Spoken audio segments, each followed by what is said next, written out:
think on the invite we said stopping the hustle. And I think that's what it's all about. At Stratafin, when we sell properties in execution through our process, when we've assisted schemes with funding, we constantly get buyers that has purchased these properties at auction that want to dispute the amounts of the levies, and in that way then obtain an advantage to other buyers. So the buyer at the auction understands what the property is sold for, they understand what the levies are, they understand what's owing to the rates in respect of rates and taxes, they understand what is owing in respect of the outstanding bond, and taking all of that into consideration, they then make an offer in respect of that property. And then after the fact, we see in the industry that people then want to come and negotiate that levy and want to have a discount on that levy because they maybe think that they've overpaid for the property, or they have in the bidding process maybe slightly paid too much for the property, or alternatively they just want to get the levy as low as possible to maximize their profit. And that's why I called it stopping the hustle, because I think that is exactly what has happened in the matter of Steinmuller, where Mr. Steinmuller purchased the property in execution and then after the fact wanted to negotiate the levies with the body corporate and wanted the body corporate to reduce this levies. He was successful initially in the High Court and then on full bench. And I think at that stage, then NAMA intervened as all the industry players saw that there was a problem that's going to be created for schemes. And then Rudi stepped in on behalf of NAMA. So Rudi, step in. Yeah, so Willie, just to echo what you were saying about the hustling from purchasers at auctions. Just before this webinar, I did a quick tally on the files currently here in our office. So currently we're sitting with 14 purchasers, of which 21, which occupies 21 sales, share of auction sales. So it's 14 people and or entities who's actually busy with this MO, where they purchase a property, where they dispute the amounts. They do not want to pay the clearance figures in an attempt to strong arm the body corporate, because you must understand at that stage, the body corporate is receiving no money. They're making a ridiculous offer to say we're willing to pay X. You're placing the body corporate in the scheme in a predicament to actually consider that amount, because they just want to get rid of the property. And in a lot of instances, they need to get into this amount. And these purchasers know that. So it is a form of hustle. It is a form of hijackers. So what they do also in the industry, and what we've picked up, and Rudi, you can echo this as well, is they'll come in, they'll purchase a property, immediately they'll put a tenant in. They will then embark on this dispute process. Throughout, they're not actually paying anything towards the property. The property is purchased for next to nothing. They're making an income. They're then disputing this levy amount. And they're starting, please provide me with a zero balance statement. How did you raise this? How did you raise this? And this long dispute. And eventually, when they don't agree with the amount, it is for the sheriff then to actually cancel the sale, go back to court. The process needs to start again. But now we're talking 6 to 10 months later, where they've, and that's if you're lucky, where they've actually generated this income. And if they're strong on the scheme in actually giving into their demands, they get this property at a ridiculous amount. The scheme then agrees to a lower amount of a security and/or payment of the clearance figures. They then sell this property on, so they're making money. The scheme is losing money, and who's being affected is actually the other members in the scheme who has to subsidize this. And this is what transpired here. Not perhaps in that factual state, but Mr. Steinmuller purchased this property in 2018. The clearance figures that was provided to him was an amount of 295,000, and that was in the month of April 2018.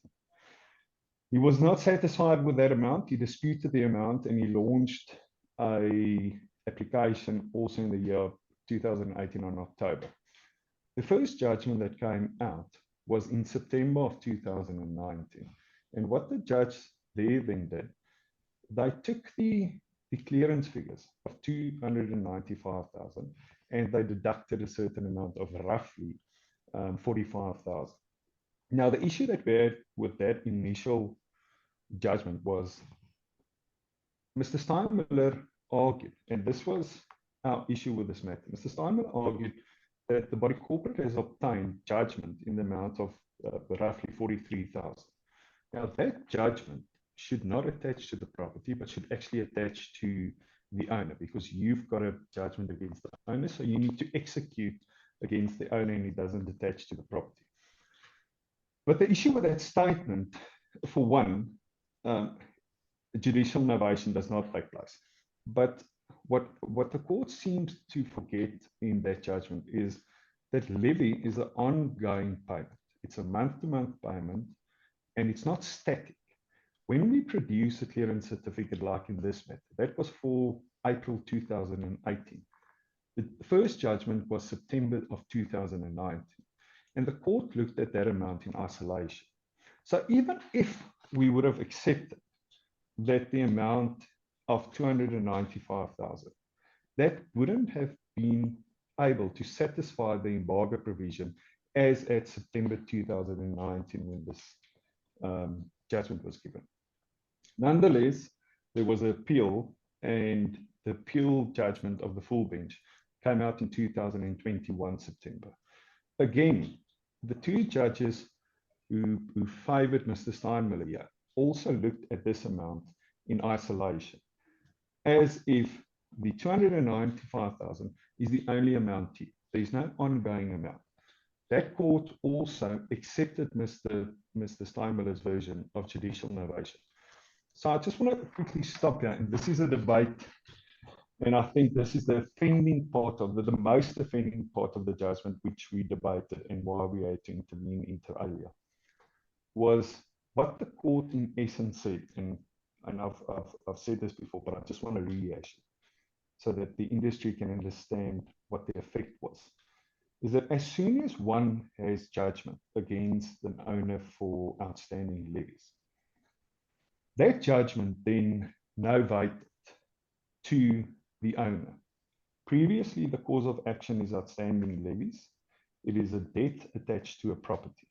So when you sell a property, everything due in respect of that property needs to be paid, or arrangement should be made to the satisfaction of the scheme. That is the embargo provision. But what Mr. Steinmuller argued is judicial novation takes place. If you then take a judgment against a person, you change the debt from attaching to the property to actually a debt sitting with the judgment debt against that member, i.e. it doesn't attach to the property anymore, so it cannot be calculated into the clearance figures. What does this mean for the industry? If that portion of the judgment would have stayed and we didn't intervene or the matter didn't go on appeal, the status today would be that nobody would want to institute action against a defaulting member. Because as soon as you institute action against a defaulting member, you get a judgment, then you lose your security. Obviously, that cannot happen. In the industry where we do a lot of levy collections, we know that there's security. We can sell the property, and that money will be paid eventually. With this judgment, we cannot do that. We've lost that security. Because you must understand, for us to sell a property, we must go through the whole process. I must first send the sheriff to attach your movable property. If there's not enough movable property to satisfy the judgment, only then can I sell this property, your immovable property. So indirectly, this court said, you need to go to a person without any assets. You've now lost your security. You need to give transfer of the property because it doesn't form part of your security anymore. And then you need to chase him afterwards. With respect to the High Court, that is not the embargo provision as we read it. And the SCA luckily agreed with us on that point. The other problem with that would have been, Rudi, that the scheme now would not have instituted action, because if they'd instituted action, then they would have had to pursue the debtor, the owner. The property has been sold in execution. The debtor maybe has some movables, a TV and a couch, and you then have to get a TV and a couch to now try and recover the levies. But the other problem of that will also be that once the levies has reached the value of the property, you will not be able to sell that property any longer, because nobody's going to then pay more for outstanding levies than what the property is worth. And now you've got a owner sitting in a scheme. The scheme is too scared to proceed against the owner because they lose their security if they do. And the owner doesn't pay. They've exceeded value. The levies exceeds value. And therefore the scheme can't do anything. And if we now have to bring Zikalala judgment in that says you can't write off, which is also absolute nonsense, then you sit with a problem that scheme can never get rid of that property. And you now have eventually, you will have one, and eventually two, and eventually three, and eventually you will have a scheme of 100 owners, of a scheme of 100 people that don't pay levies because nothing can be done against them any longer. So it can't work. It's just something that would not have been able to work the way that the Supreme Court and the full bench in Johannesburg thought it should work. And then to go back, sorry. Can I just want to say the last thing is that the other thing that I said in respect of the write-off as well. So that is also a problem that we see as a result of the Zikalala matter. And that also creates exactly the same problem, that a scheme will be stuck with owners that they can't get rid of because they can't write off the debt. And therefore, the moment that the debt exceeds the value of the property, that owner will never have to pay levies again, because how do you get rid of that? And I think luckily we have a little portion, a little nugget in the Supreme Court of Appeal judgment by Judge Goosen that actually deals with that as well. So maybe you want to touch on that. So just from a practical legal perspective as well, if the judgment in the High Court had left to be stand, with a lot of the debts that we have, a lot of the time, it's just not practical to follow the debtor. So if the debt attached to the original owner, and it was that we needed to now follow the original owner wherever they be, 9 times out of 10, if they cannot pay their levies, they will go into a rental property or they will live with other family members. It is almost impossible to find them at a later point. So the body corporates will never recover their money. So there will be no purpose to any further proceedings. And that I think is the whole purpose of the embargo provision, is to safeguard these things and to allow the body corporates to be able to recover in some way. If that data is gone for whatever the case may be, to a different province, to a different country, it's almost impossible to find them and to get them again. If they cannot pay even their levies, then it's highly unlikely they will attach themselves to another property at a later point. Karen, I don't know whether you want to come in here and just also say a few things about the embargo provision, because that's obviously why it was created, for the protection of the schemes in situations like this. Yeah, so when I read the judgment, I was pleased to see that they put an emphasis on the fact that the embargo cannot be watered down or should not be watered down.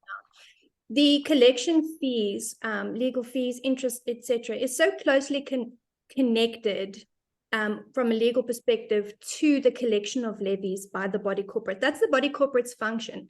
Bodies corporate are not for-profit companies. So they operate from a perspective of collecting monies to cover expenses. There are no surplus funds. So anytime that there is a defaulting owner, the paying owners are in effect punished and required to subsidize that defaulting owner. So I was glad to see that the judgment did address the fact that this embargo, this provision, should not be watered down. One of the other things that really stood out to me was the fact that and this was something that we addressed in the article that I wrote that went out through NAMA, was the fact that the contractual relationship that exists between the seller and the purchaser, whether it's a sale in execution or a normal sale, cannot supersede the body corporate's statutory right to that embargo, that protective measure that the body corporate has to ensure that any time a unit is transferred, that body corporate does not lose the outstanding levies, that they can withhold that levy clearance certificate until such time that they have all monies. All monies in that embargo provision, or the wording of that provision says all monies due. It doesn't say all levies due. So in my opinion, this is what I touched on in the article, was that all monies due are all monies due to the body corporate in the efforts of collecting those levies. Obviously, you don't want to get to the point where the levies, the legal fees, and the interest is more than the capital value of the unit, as Willie's already touched on.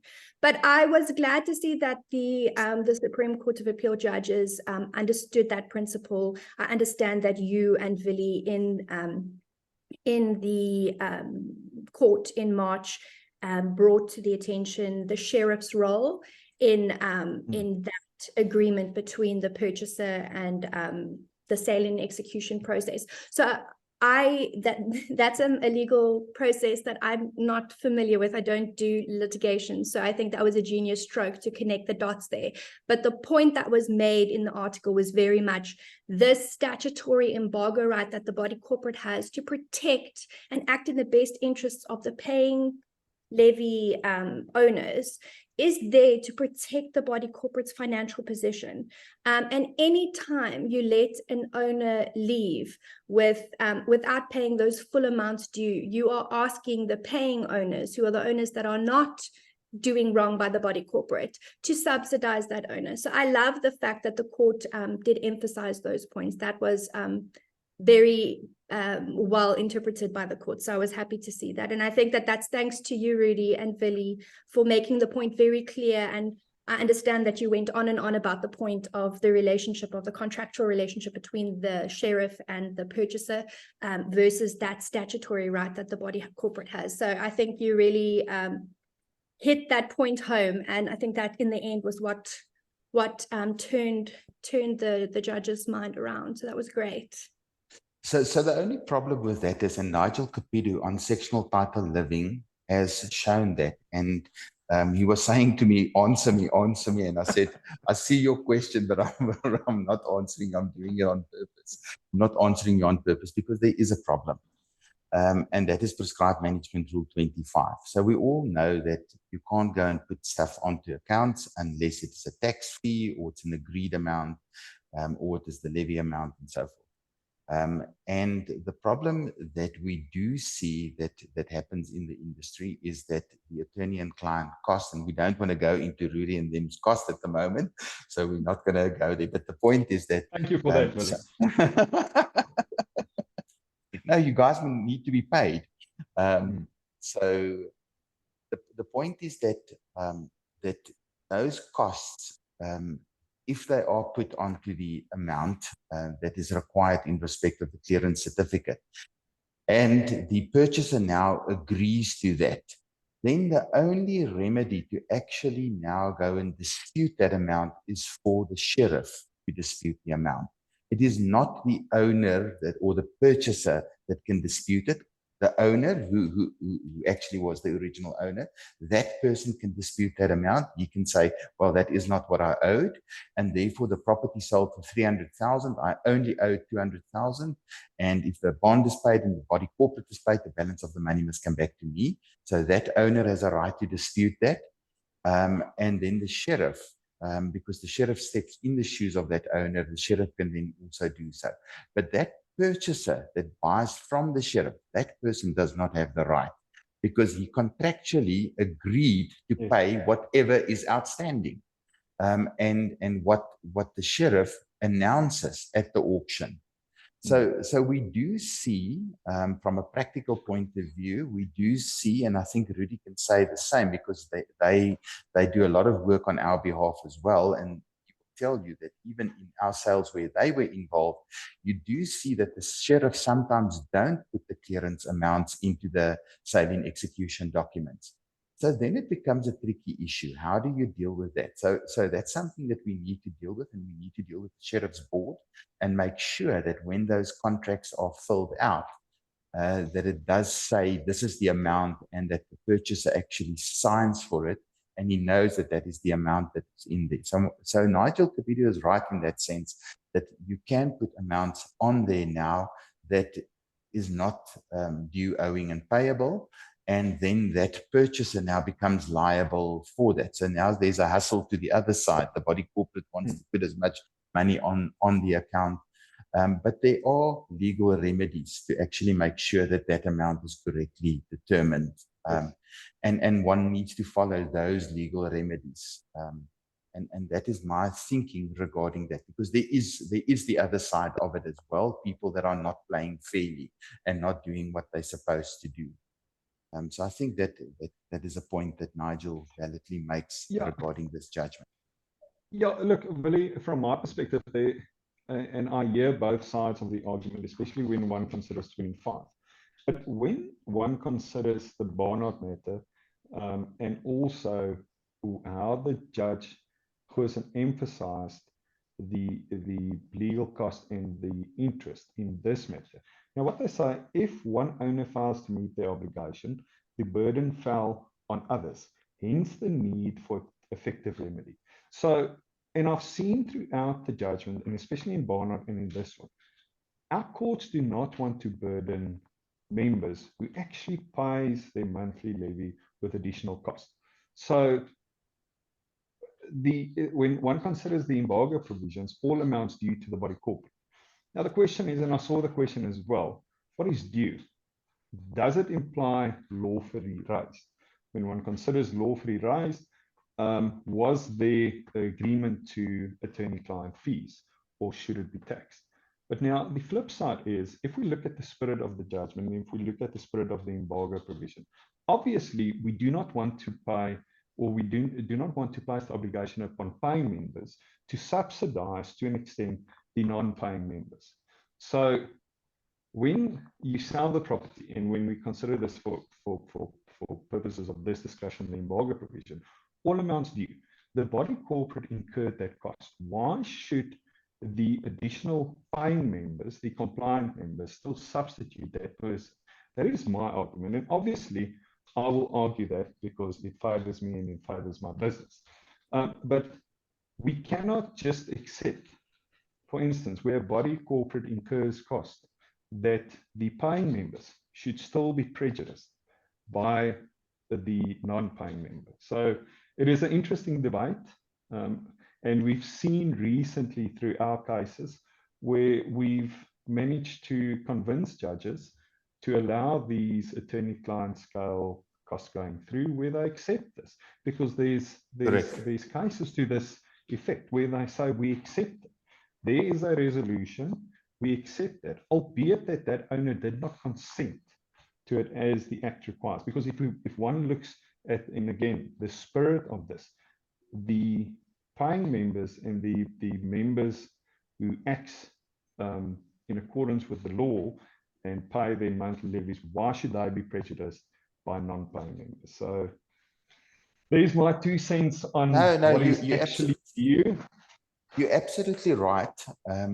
However, this is where the problem comes from, is prescribed management rule 25 that says that the amount can't be put onto the bill unless it is taxed. And CISOS took that as that it is the party and party fee and a party and party scale. And an attorney and client fee can also be taxed. So it doesn't say that it must be party and party. So what it means is what the court granted. So if the court granted a party and party, then you must tax party and party. But if the court grants an attorney and client or an attorney and own client fee, then you will be able to tax that fee, and that can be then put onto the account. So attorneys need to start asking and explain to the court why they're asking for an attorney and client or an attorney and own client fee. And then we will probably start seeing more and more orders where the court actually grants those. So you're absolutely right. You guys have seen it. I mean, we've seen it through DTB as well, where the court now is granting us those cost orders on a higher scale, and where we then tax them. But you can only put them on once you have taxed them again. But it is on the higher scale, and the body corporate and the paying owners are then protected in respect of that as well. So you're absolutely right. I see that there was a question regarding the judgment, and is it only applicable to Johannesburg? If I read the question correctly, it's not.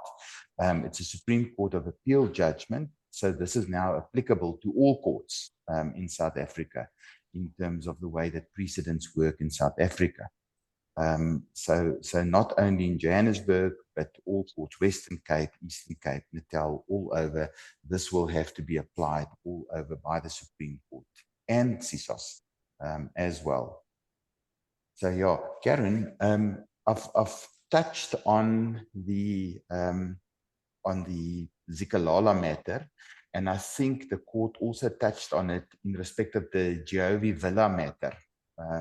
That I don't know if you have gone into that, or Rudi, or maybe Kaylin, have gone into any of those and looked at those matters, and maybe also can have a chat about that. Okay, so in regards to the judgment and some of the collateral damage, or some of the other cases that we're going to have to examine, and the problems that have come as a result, or other legal issues that have come out as a result, I'm going to address that in an article. I'm going to spend some time putting out an article on the SCA's judgment that came out last week. So I'm not going to comment on that now, wait for the article. But there were two things that I was thinking in listening to you a little bit earlier. The one was, and maybe I need to put an article out there on this too, that we do sit with the problem that bodies corporate are not always going to be enabled to collect all legal fees due in the object of collecting arrear levies.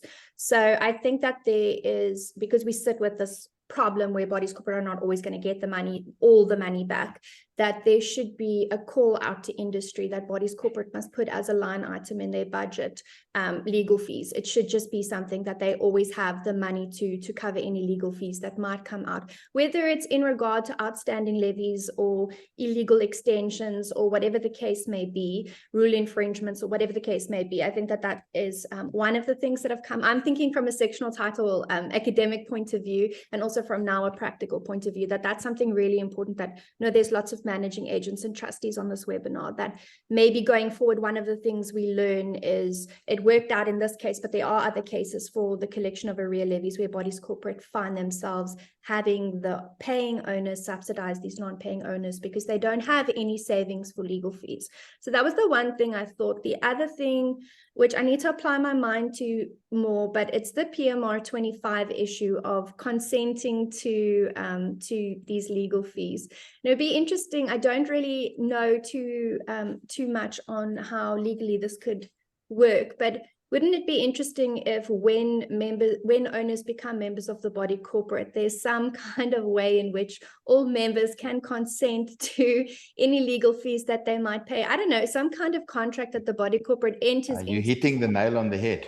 I don't know. These are just some of the things that I'm thinking. I'm trying to be practical about how bodies corporate can avoid these issues going forward. Yeah, I'll have to put my mind to those two issues. I haven't looked in any detail at that prior to this webinar, but definitely watch out. I think I'm going to put some articles out on those two issues that have just kind of jumped into my mind as I've listened to you all talking. So yeah, so I believe that is a way forward to get somebody to sign a consent in respect of legal fees once they join, or when they join the body corporate. So when the conveyancing process takes place, the rules are given to the owner, the rules are signed, and part of that is also a document that says that if I don't pay my levies and the body corporate needs to take legal action for the collection thereof, I consent to attorney and client fees and to be debited to my account as and when the accounts become due and payable by the attorney. and then it's signed at that moment, and that is then kept as part of the compliance documents, and then that is annexed to the court action when you proceed against the debtor as well, and then you ask for an attorney and client cost or an attorney and own client cost. Because we do see that CISOs do not want to agree to rules that require higher cost orders. So they are not accepting those rules, and they're sending them back to owners saying that it's an undesirable rule. But that's also something that maybe needs to be taken to court, and the authority must be tested in that regard. Because at the end of the day, if owners decide that the person who's liable for the cost is the person that is causing the expense, then why can't they agree to that? I mean, that is a general principle in all homeowners associations. You see it in their documentation, and it's enforced by the HOAs, and they do so legally because it's an agreement between the parties. And what is your rules else than an agreement between the parties that is how we're going to do that? And why must the paying owners be liable for legal costs in respect of the collection of real levies when they are the ones that are causing this, and now other owners must pay for that? It's just not something that makes sense. I think that is a mistake that was made in respect of the Sectional Title Schemes Management Act. The old act was far better in that respect and made sure. But I do think that there was a situation where some attorneys exploited that and charged fees that were absolutely unreasonable. We also see a lot where schemes issue summons after summons after summons. So one summons after the next, after the next, after the next. And so monthly a summons is issued, and the cost is inflated as a result of that and so forth. So that's also a problem. So I think, Rudi, you guys drafted a resolution at some stage that says that the levies is paid on the first day of the, say, November 2023 for the whole year, and we'll allow the owner to pay it off over 12 months. No interest will be payable if it's paid over the 12 months, but if one installment is skipped, then the full amount becomes due, owing, and payable. And you then issue your summons for the total 12 months. You don't only issue your summons for a month, and then the next month, and then the next month. Yes. So you immediately proceed. Yeah, so we've advised clients to implement that.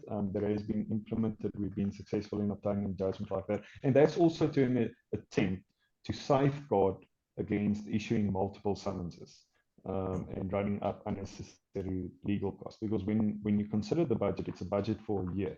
This is the amount payable over a year. But practically speaking, they pay it over a month. But it doesn't prohibit the scheme from saying that should you fail to make payment of this, the whole amount becomes due and payable. So we've advised, practically speaking, it's not applicable. It can't be applicable as a whole to all the schemes. But we've done this before. We've instituted proceedings on it, so it's worked in certain instances. So one must just think out the box when it comes to that. And you see, Willie, I agree with you. There has been some mischief when it comes to certain attorneys in raising fees, because the previous legislation clearly was clearly there for not prejudicing the compliant members by saying you can add attorney-client or cost on a higher scale. For the new piece of legislation actually to bring it down to say you need to consent with it, it is because of the abuse that was previously handed down in terms of. But the issue that I'm taking, especially when it comes to CISOs, where they disallow rules where it say we can charge attorney-client's cost, that is only in terms of sectional title law. We shouldn't forget that there's a lot of HOAs also in this country. And I'm yet to see a founding document which states we're only going to charge party scale. Why do we CISOs on the one hand, and I know that they can't regulate the HOA as strictly as what they currently do sectional title schemes. But in HOAs, it's a very simple thing. In all the schemes that I've done work with, there's attorney-client scale. There's no issue pertaining to that. But why the issue when it comes to sectional title? I personally believe that it is not for CSOS to say we don't like this rule, we're not going to approve it because of this rule. Because as you correctly stated, this is agreement between myself and the scheme. It is not a dictatorship where the trustees say this is the new rule. It's a voting thing. There needs to be a meeting. There's due process that needs to be followed before that rule can actually be implemented.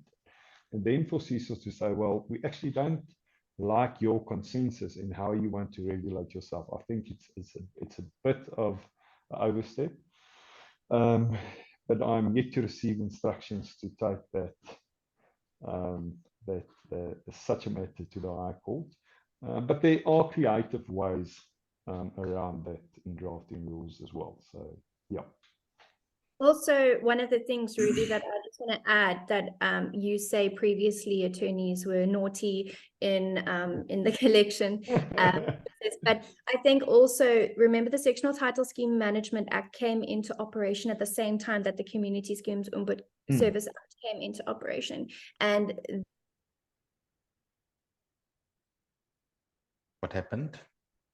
Which to collect levies that would be cheap or free for bodies corporate. So then removing the legal fees in the Sectional Title Schemes Management Act or creating PMR 25 made sense, because now you had this process for collecting levies where you don't need to go to court. So I think in drafting those two pieces of legislation simultaneously and them coming into operation simultaneously, the purpose was always for levy collection to become a cheap or free thing. But also remember, when it comes to this situation, and I think I touched on this in the article, was these proceedings, firstly, was a sale in execution that was initiated by, I think, Standard Bank. So at that point, the body corporate had no choice on the fact that it was going to court.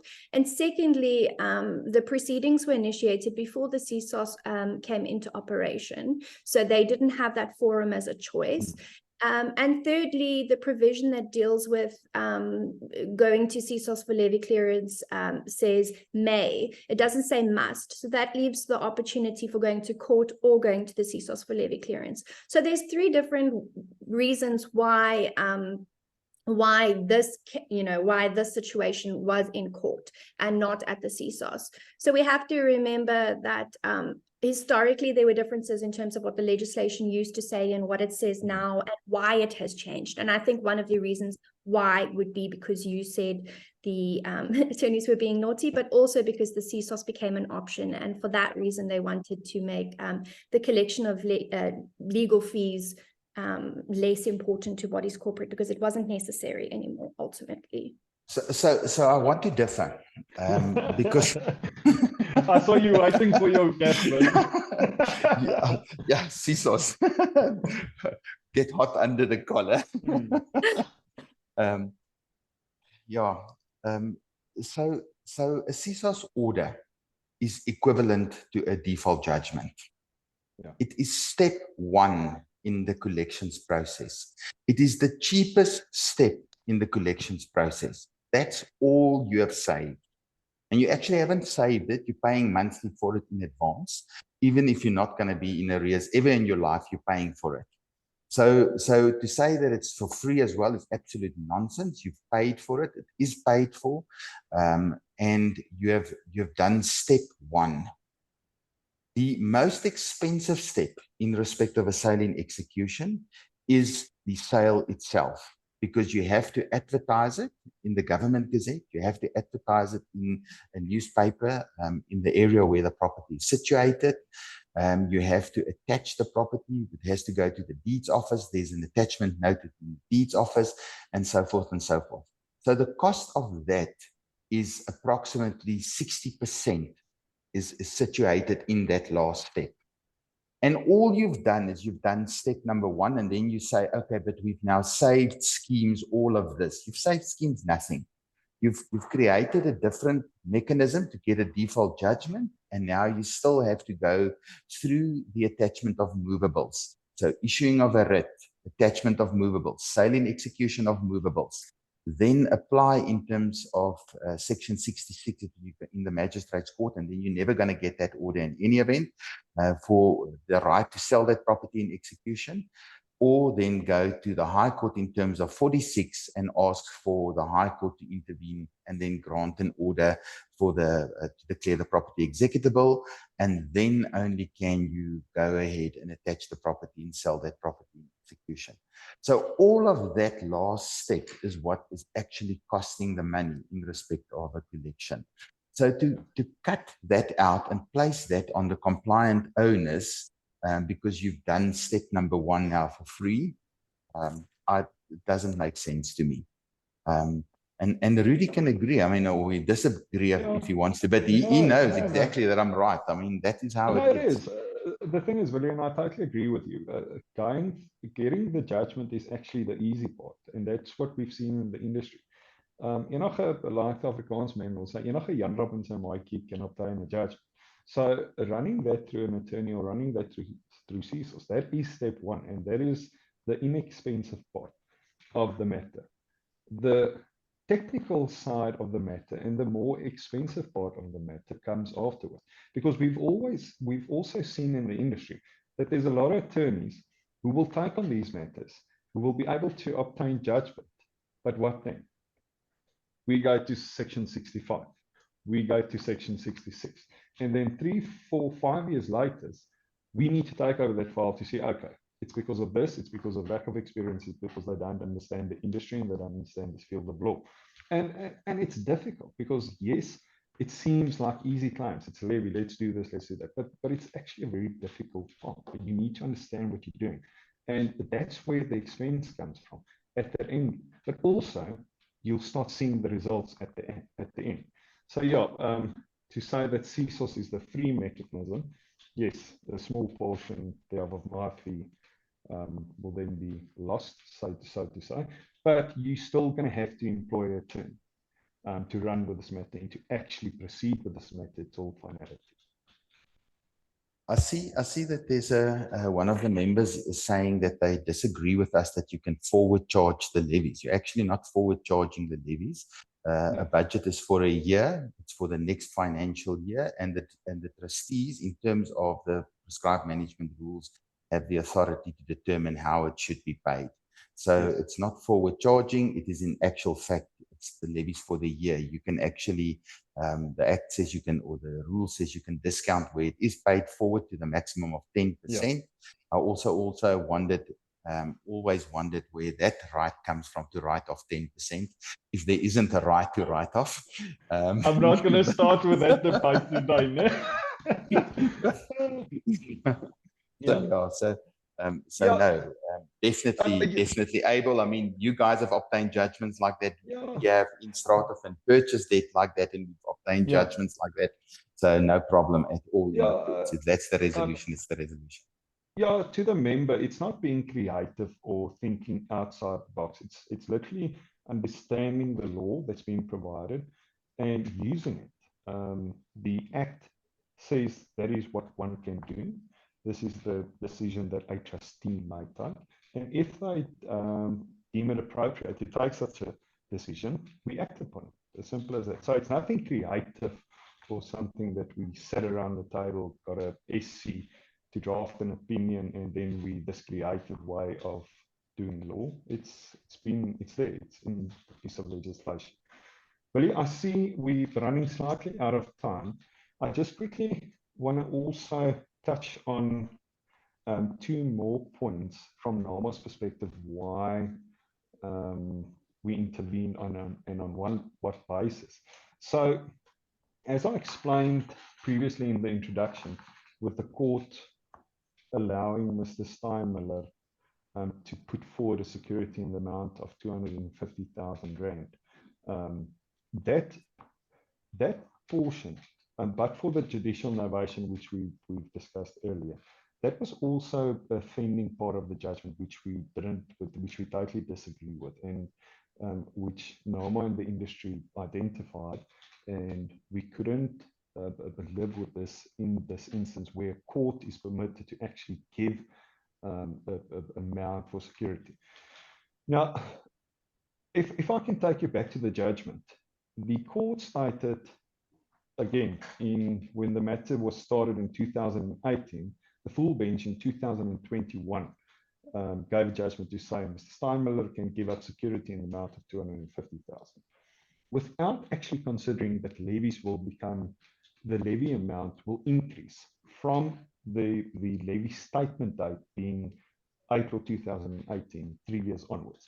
Now, what the court didn't say is that Mr. Steinmuller must pay. The court said he must give security. The court then said the body corporate, being Marsh Rose, should within 30 days thereafter institute proceedings against Mr. Steinmuller for that amount to prove its amount due, owing, and payable.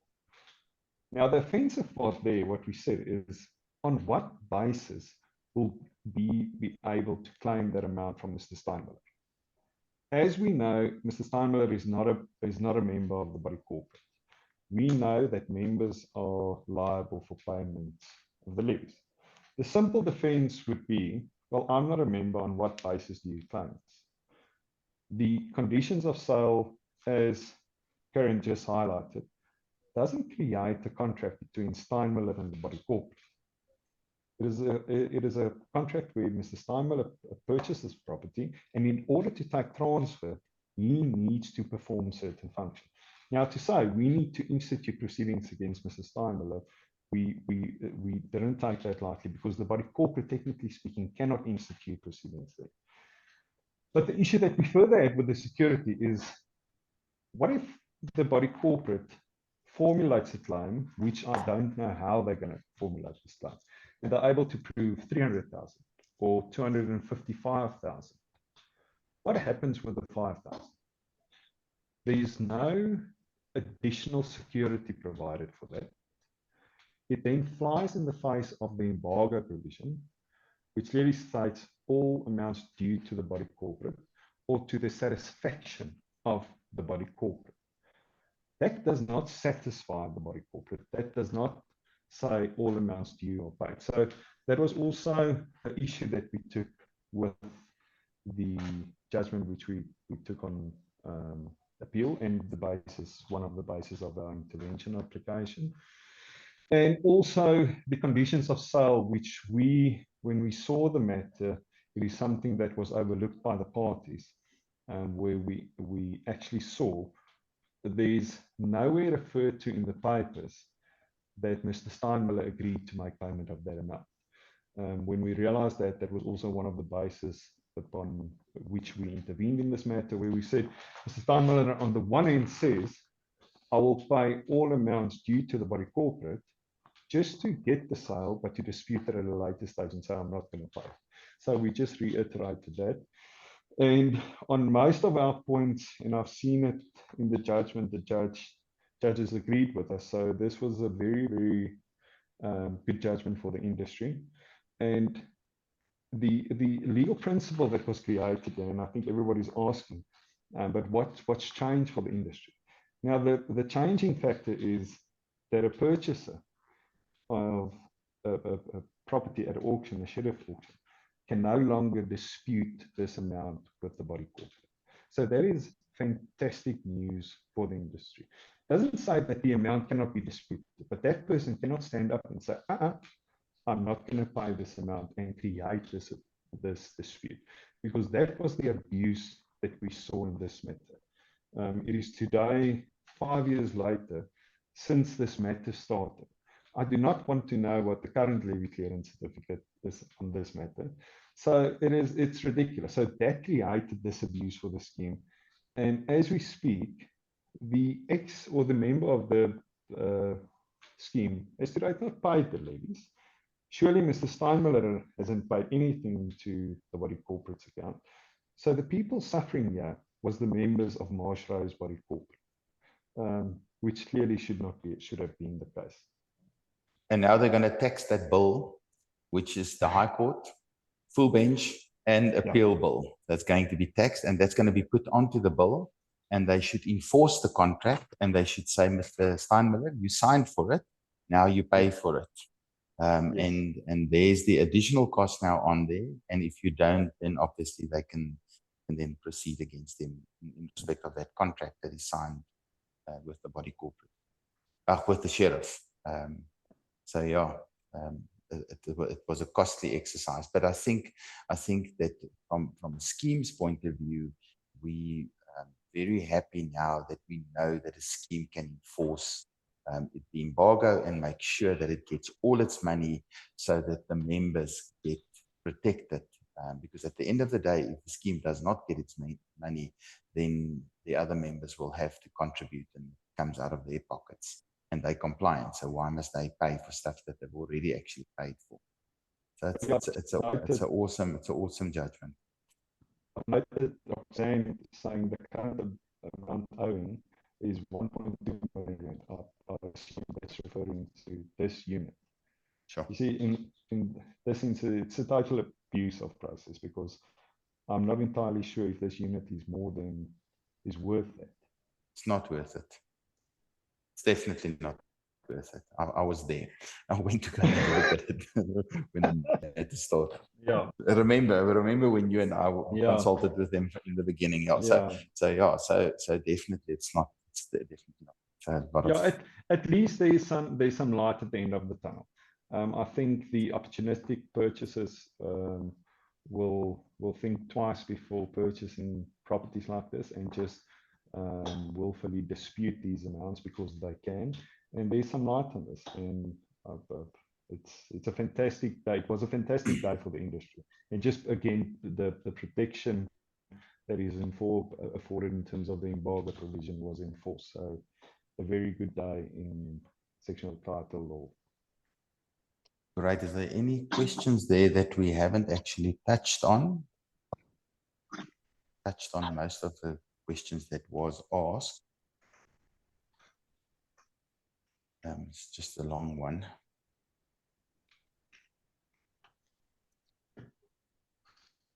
I don't know. There's one long one that I don't know if I'm going to be able to read that. Due time, I read slowly. Yeah. But guys, yeah, that is it. I think from the Marsh Rose point of view and from Body's corporate point of view, the embargo is in place. Schemes can now ensure that they get their money, make sure that the attorneys pay that money prior to transfer, or have that arrangement in place. That's your right to do so. Rudi and his firm has set aside a transfer that was transferred without a clearance certificate in respect of one of the properties that we were involved in. I think it was Section 6 of the transfer Transfer Act. What's the act? I forget now. In terms of the act there, so make sure that you get your money in advance, because that conveyance signs that the body corporate was paid. Alternatively, as there's an arrangement in place that they are happy with. So make sure that you get those clearance certificates. We see it a lot on sectional title in South Africa as well, that properties are transferred without that being in place. So that's the next hassle that needs to be stopped. Yes. In the respect of properties, so that bodies corporate know that they have their money, that they don't have to go and fight afterwards to get their funds. But Rudi, thank you so much. Thanks from the industry for the work that you guys have done at Schuler Heerschop. It was absolutely fantastic. Karen, thank you for your articles. I think the Supreme Court of Appeal took your article and just wrote their judgment out of that. So that was fantastic. Very happy from the industry point of view. To those schemes that haven't contributed to NOMA as yet, please guys, give your contribution. To those managing agents that have not done so, please guys, it was very expensive. It was more than 750,000 Rand that this matter cost. In respect of counsel fees, please assist. We're probably not going to recover all the fees, the attorney and client fees from the other side, although the order is an order with cost, but just on a party and party scale. So there's definitely going to still be some money that needs to be paid. So please contribute. NOMA has sent out a request in that regard, so please contribute and assist, because this was done for you guys. Rudi and his team went on risk here to actually do this on behalf of community schemes in South Africa, and we can just thank him and his guys and counsel in regard to that.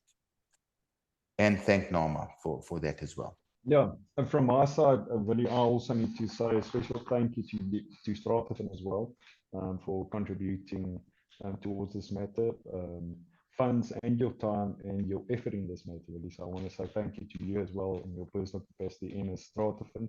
ST Solution also had played a part in this matter, so I want to thank them. And Norma also for stepping in. I know it's difficult always where members say, what is this organization about? Why are we members?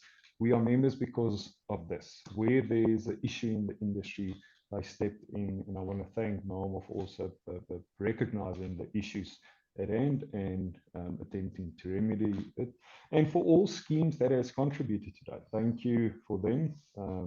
Every little bit helped. And to the council that we employed, Advocate Philip Daniels and Antonia Collar, they did a fantastic job, and also Kaylin Jacobson from our offices who assisted in this matter. Thank you to all, and Zelinda, Dr. Karen, my younger brother Dylan Heerschop, also thank you to him. So yeah, it was a team effort from the industry, and I like the manner in which everybody stood together actually to remedy this atrocious judgment that we received in the full bench. Thank you, guys. I want to thank everybody for joining us, and look out for the link, and also look out for the next webinar. I would think that's going to be next year only. So I think we're going to have a rest for December. But thanks so much. Thank you, guys.